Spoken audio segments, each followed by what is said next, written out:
Good morning friends.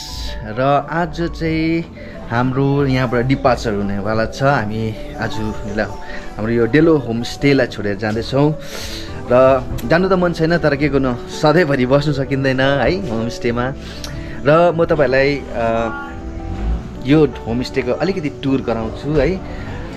र तपाईँहरू कोही अगर इच्छुक हुनुहुन्छ कालिम्पोङ घुम्ने, डेलो घुम्ने र यहाँनिर तपाईँले अगर कुछ एक्सपिरियन्स हासिल गर्न चाहनुहुन्छ भने है, यहाँ माथि प्याराग्लाइडिङहरू पनि छ। तपाईँ अवश्य यो जग्गामा आउनुहोस् है। यो एकदमै मनमोहक जग्गा छ।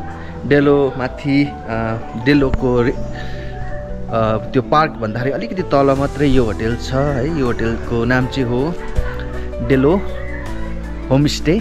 र यहाँनिर एउटा मात्रै छैन, धेरै छन्। यहाँ मिस्टी डेलो होमस्टे छ।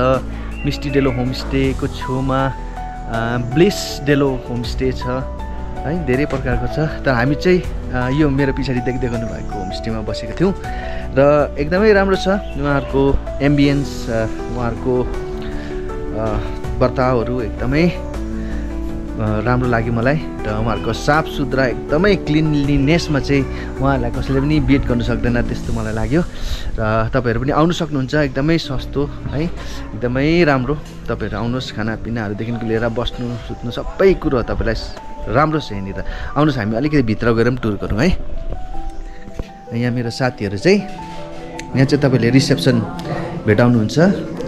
यहाँनिर रिसेप्सन छ र रिसेप्सनको बादमा चाहिँ यहाँनिर तपाईँको डाइनिङ एरिया हो। र यहाँ डाइनिङ एरिया छ। डाइनिङ एरियामा तपाईँले खानाहरू अर्डर गर्न सक्नुहुन्छ। यहाँनिर बस्नेले मात्रै होइन, तर कोही अगर लन्चहरू गर्नु चाहनुहुन्छ भने होटेलबाट पनि आएर यहाँनिर गर्नु सकिन्छ है। र यहाँनिर तपाईँको रुमहरू छ, यता रुमहरू छ। यहाँनिर तपाईँहरूको एम्बियन्स हेरिहाल्नुहोस् यहाँको है। र यहाँबाट तलतिर पनि छ। यहाँबाट यसो हेर्नु जानुभयो भने तलतिर देख्नुहुन्छ है, एकदमै दामी छ। र हामी चाहिँ माथिल्लो तलामा बस्दैथ्यौँ है। र यहाँबाट हामी गयौँ भने चाहिँ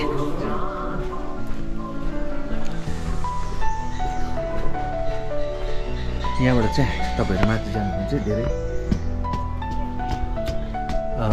दामी दृश्यहरू तपाईँले देख्नु पाउनुहुन्छ माथिबाट तलको है।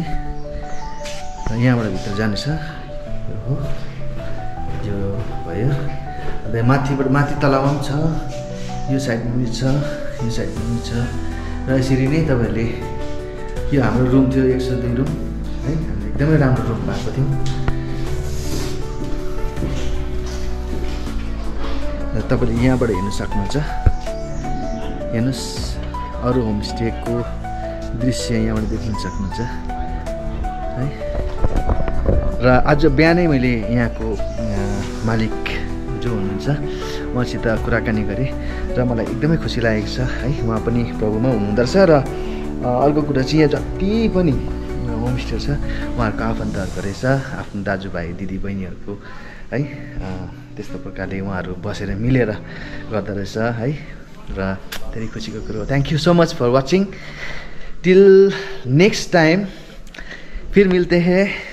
सत श्री अकाल, आदाब, जय मसीह, take care, love you all.